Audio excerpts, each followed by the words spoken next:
Hey everyone, it's Synth Designer back again with another video. Today I am really excited. We are breaking down Nightdrive by VHS Dreams. Best part is all of these sounds are created through my free preset packs available at synthdesigner.com. Again, absolutely free, no signups required. If you want to support me, you can shoot me a donation or join my Patreon page for only a couple of dollars a month. But let's get into this video. So as you heard in the opening, there's that very distinctive bass line here, along with some cool synths, again, all created through my free preset packs. Now, I did make some tweaks here and there, and we're going to talk about those. And of course, there's drums in the song. These aren't exact recreations, and even the melody, for example, is not an exact recreation. I got as close as I could on as many elements as I could. I didn't want to play around too much. This already took quite a bit of time to put together, but we're going to get pretty close here. So why don't we start off with that iconic bass line. So the very first thing I did here was recreated this bass line here, and this is from Synthwave Essentials Volume 4 called Saw Power. Now I'm going to open another instance of Serum here, and I'm going to show you how different it actually is, and so then we can compare a little bit. So you can hear just by that,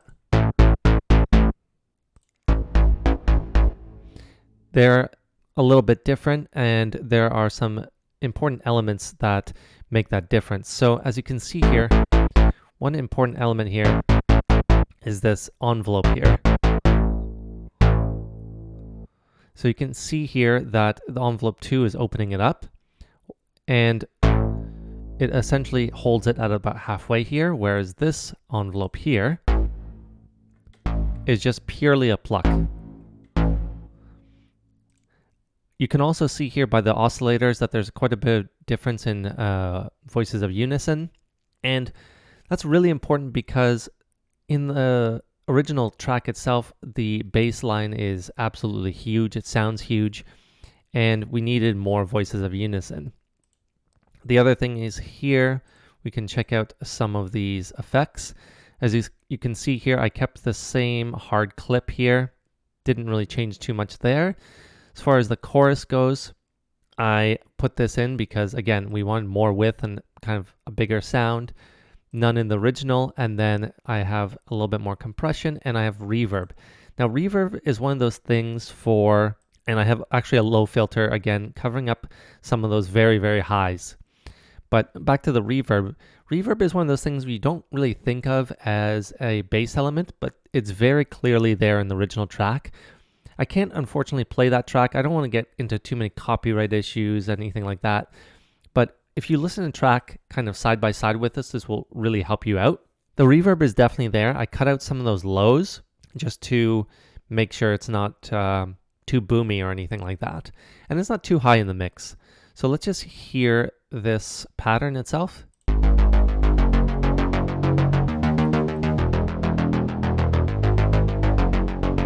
You can also hear there's some white noise there.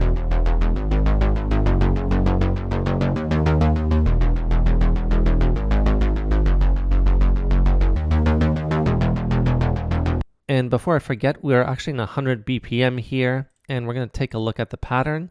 You could see it's in G sharp here or A flat, so it'd be in A flat minor, I believe. If we just quickly take a look at the chords here, you can see this is indeed in a minor chord here. Minor, major, minor, major. But back to the bass line, is a very kind of like iconic big bass line, and it's created by those elements that we just talked about. Now, there's some detuned elements. As you can see here as well, I have this saw. This is kind of the driving force because this is an octave higher than this one. Now, if we were to play both of these side by side, you can hear it's really the driving force. And then this adds a lot of detunement and that low power. Same with the sub bass here.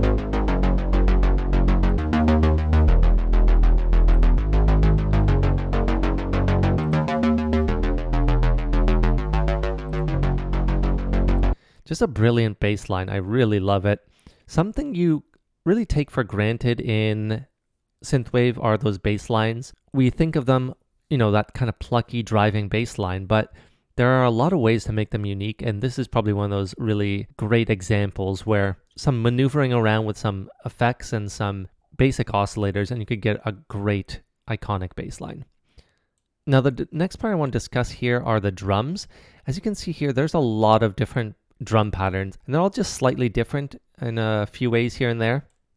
We'll get to the fills here as well, but the drums here are very simple. They just have some kind of important fills and little variations here and there, and I'm going to talk about them. So the song starts off very, very simply here. So we have that bass line. Actually, we can just play the song from the start here. A very noticeable kick.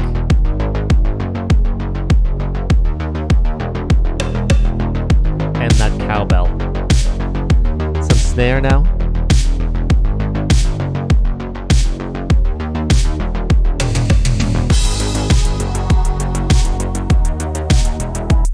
So as you can see, every few bars there, I think the opening in the actual song itself is a little bit longer, but for the sake of simplicity here and kind of moving along the tutorial, I want to keep it a little shorter.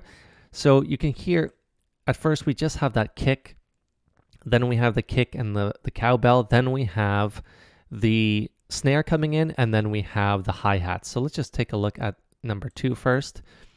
As you can see here, I've layered 2 kicks.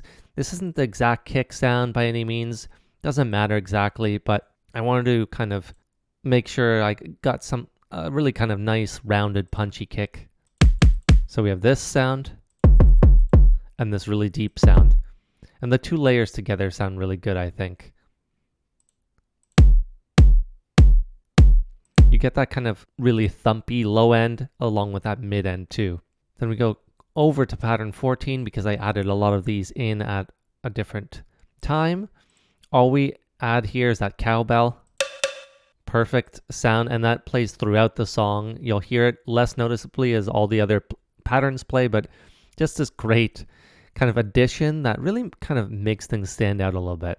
Pattern 16 here, we have the introduction of this snare. And I'm going to talk about a little bit how I created that sound, because the sound itself has a particular way of creating it, and that is through a particular type of reverb. As we can hear, if we were to take off the drum reverb here, you can hear there's a quick reverb, and of course that is the very famous 80s reverb gate on it. And I create this through the Fruity limiter. I've created a very quick video about this, but just quickly over again, if you haven't seen it, you could really create this very quickly by using the noise gate here. We have this preset that's just noise gate. You have to play around with it a little bit. So why don't we just listen to the pattern?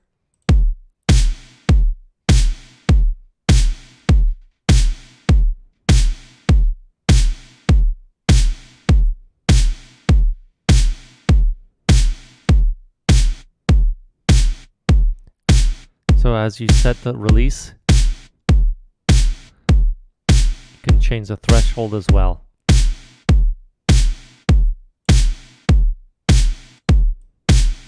And the higher you turn up the release, the more sudden it gets.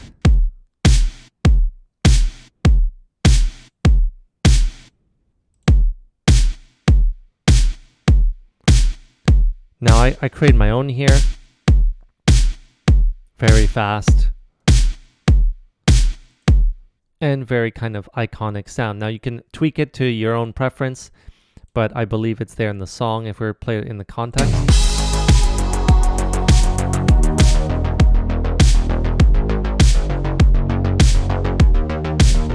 And I'm almost certain he uses that in his song.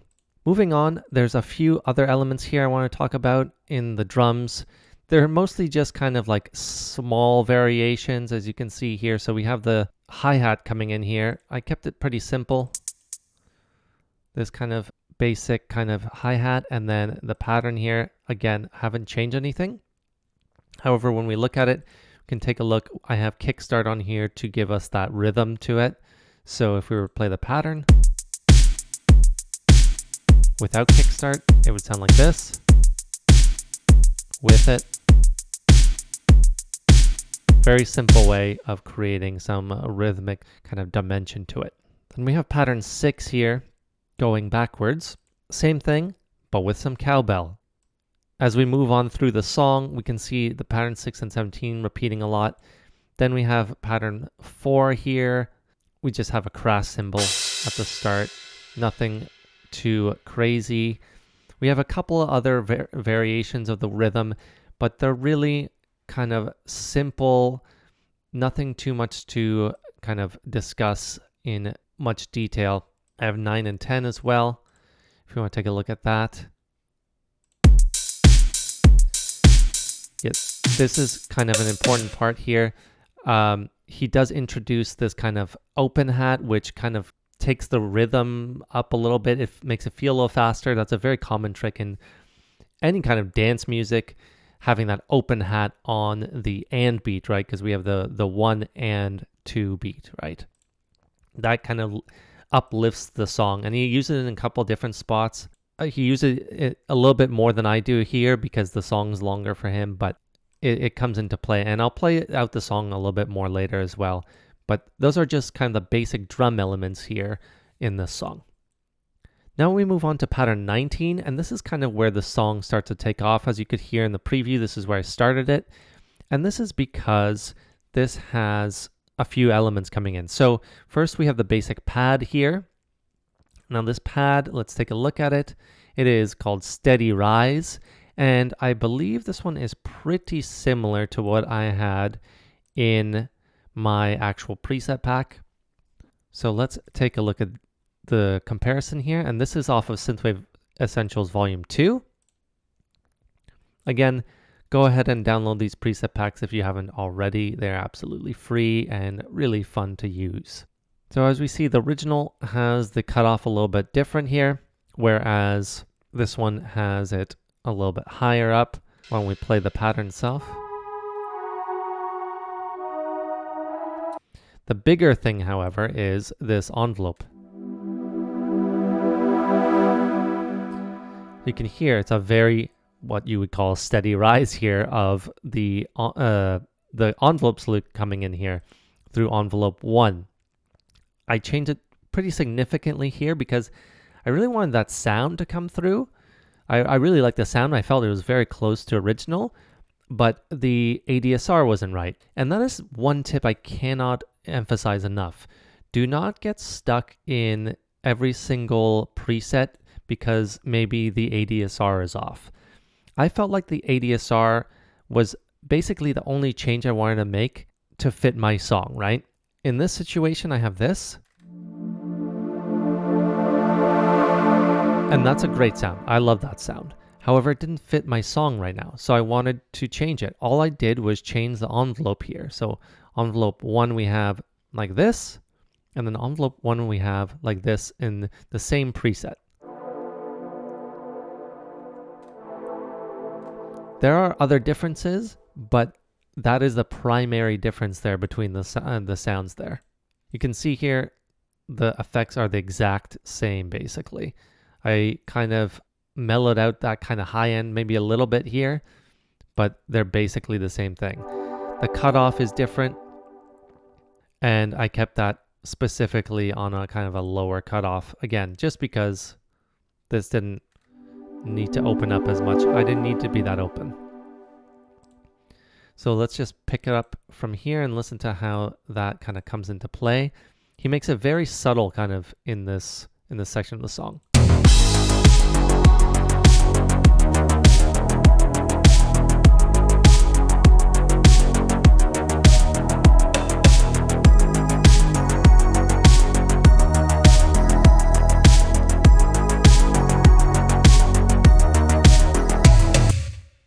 A couple things. I do have some tom fills here. They're very basic tom fills. They are not the same by any means that he has, and I think they're pretty similar in terms of actual pattern, but if you were to ask me exactly how or what kind of drums you use, I do not know. There's that one. There's a couple other variations that I have. Here we have this one. So they're pretty kind of important to the song, but the actual drums you use are not as important, as I feel like I got decently close here. But heading back to the synths, we have this other synth coming in, and that is the keys sound. For some reason, I put the keys here, and I didn't put a melody section here, but that's my bad on that one. So let's take a look at the keys. Let's just play the pattern here.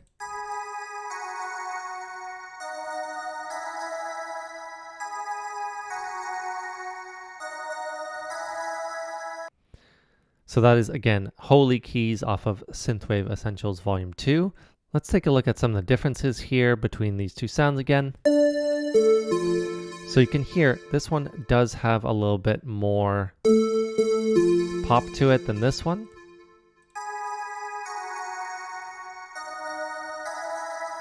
You can see the shapes and the oscillators all the same. The cutoff is actually pretty similar here. Not much change there. I did turn down the volume significantly. I wanted kind of a softer sound to it. Let's take a look at the effects quickly. We have the flanger here, chorus, delay, compressor, reverb, and some EQ. In this, I have a very similar, not much has changed here. But if we head to the EQ, you can hear I took off a lot of those lows there.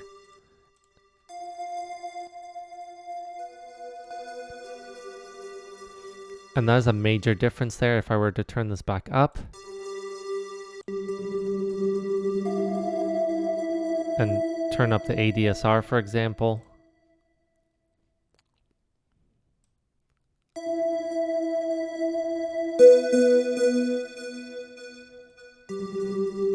sounds like I changed the attack up a little bit, and I did. Again, I wanted to make this a little bit softer, so I changed the attack here.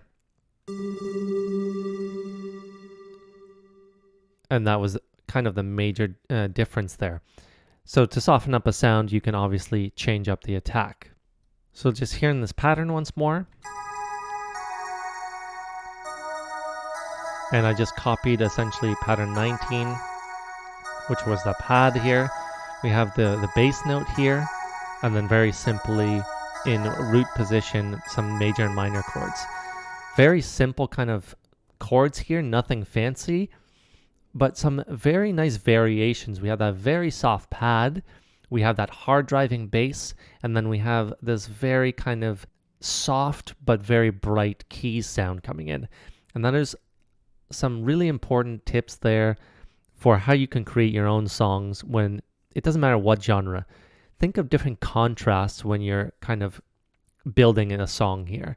This is a kind of a master class in building a song through different simple elements. We have a simple bass line, simple drums, very basic chords, but the sounds that he created and chose were very specific and very nicely done. So why don't we pick it up from here, and then we have a couple more elements coming in.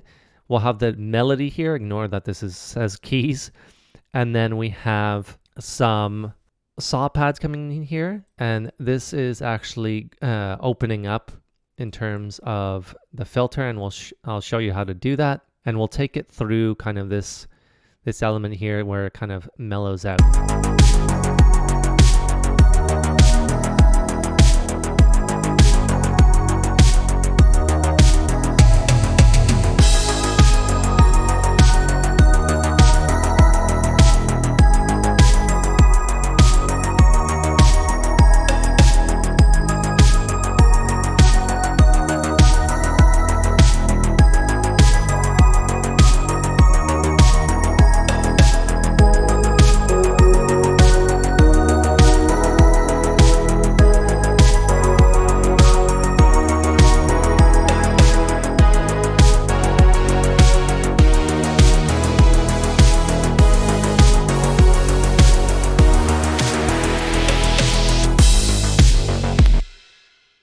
Okay, so we can hear there's that super saw coming in, but let's take a quick look at the melody. So this is a 2 kind of layered melody here. Pattern 21. Now, this is the part of the song that I really didn't want to recreate completely. It's a very free form melody, and to recreate it from scratch would have just taken me way too long. So I kind of came up with a similar melody and just kind of plugged it in and kind of repeated it here and there. So if we take a look at it, again, we have holy keys here. So we just saw how that was created. But then we also have this other element here on pattern 22. Nope, pattern 24. Another instance of holy keys. So let's listen to this.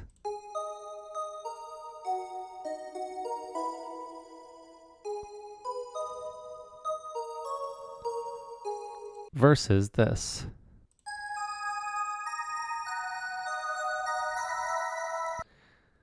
So 2 completely different sounds used this with the same preset. So how do I do this? Well, if we take a look at them, they are on the surface very similar.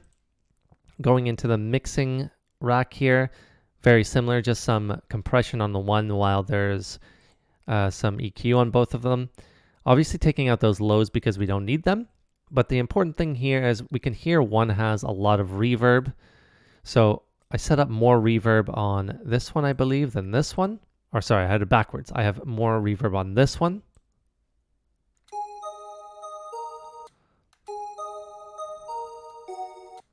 And then this one has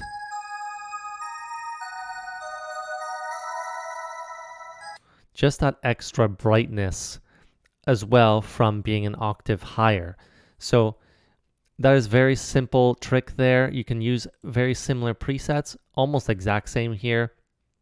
But by adding that extra octave there, you're essentially kind of separating the 2 sounds a little bit and kind of adding some layers while not having clashing sounds. By using the same preset, you're essentially complementing it already perfectly, because all it is, the big difference there is just an octave. So adding that extra reverb and adding that octave is really what separates them, but they work very well in unison. If we're just to play these 2 elements.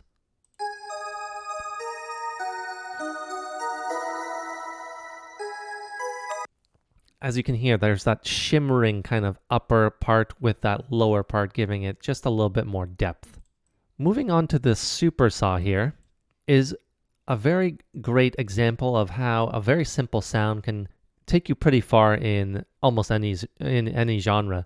A super saw has been used in pretty much every form of electronic music over the last 15-20 years, and this is a great example of how you can make it work in a synthwave song. Here we have a slight variation. I kept the chords the same. However, he does have a pattern to it, and I believe it's something similar to this, if it's not exactly this.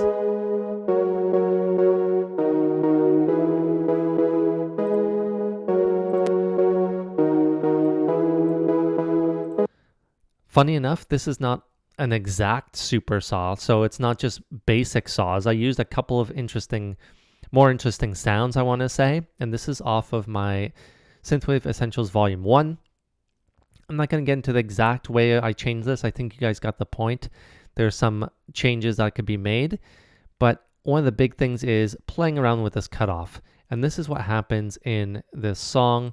I very basically just change the filter cutoff here if we were just to kind of hone in on this.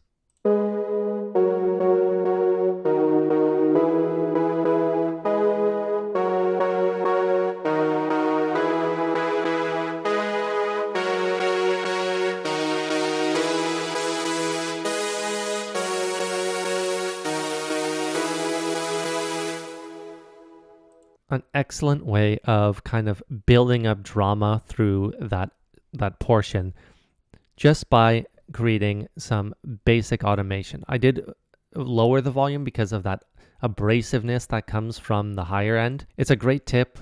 I often forgot about this. You can turn down the volume when you're turning up your cutoff, and that's just a great way of making it still brighter but without kind of overpowering things in the song. Moving on here, we simply go back to kind of a bridge portion. So it's similar to the beginning. We're kind of getting back to just kind of a simple bass and drums, but he does play around with the filters again. And then we're going to take this through basically most of the end here. We're going to take it to about here, and then we'll pick it back up. But try and pay attention to some of these kind of automation elements that he has here. And this is a very close recreation of what he has in the actual song. So let's take it from here.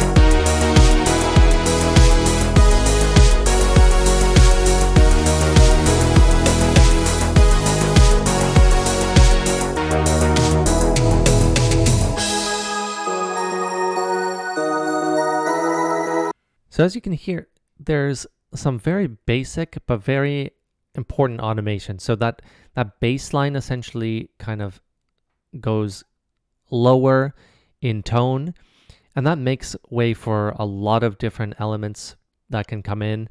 He chooses to bring in that supersaw element again, right here, right after a drum fill, and then the pad comes in again, and then the bass starts to pick back up. So he essentially takes down the energy of it and then picks it back up. And he did that through those few elements, just that filter automation.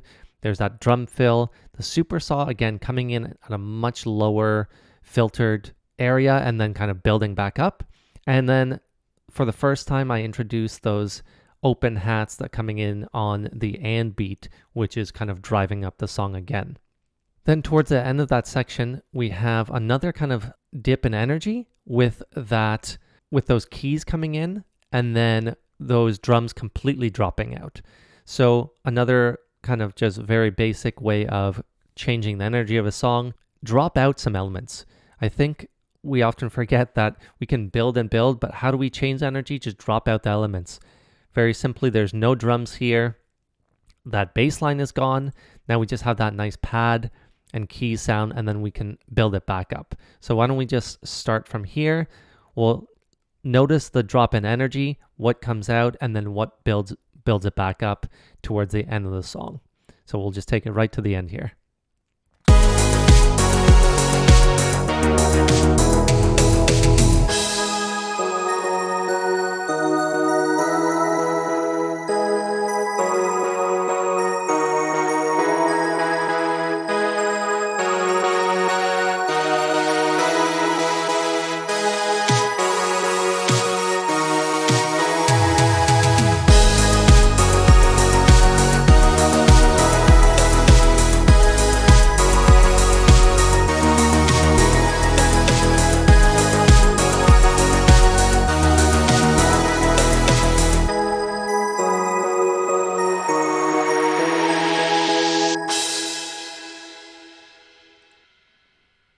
So that's the whole song.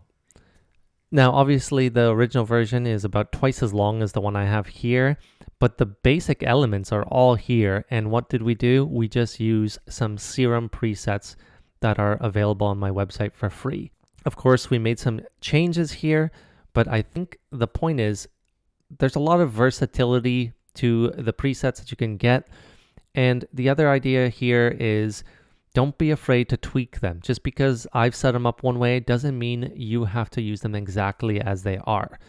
If they don't exactly fit, play around with the ADSR, play around with filters, play around with some effects and see how they can fit a little bit better for you. I really loved doing this project. Let me know down in the comments if you want me to do similar projects of any other types of songs. I'm not certain exactly when I'll be able to do another one just like this because they are very time consuming. However, I would love to show you other elements from songs that you love as well. If you want any other information from this video, how I created some of these sounds, or how I come up with different patterns or melodies, or anything else you saw that I didn't cover in this video, please let me know in the comments. I would love to cover them all for you if you feel like I missed something. But in the meantime, I really hope you enjoyed this video, and I'll see you all next time.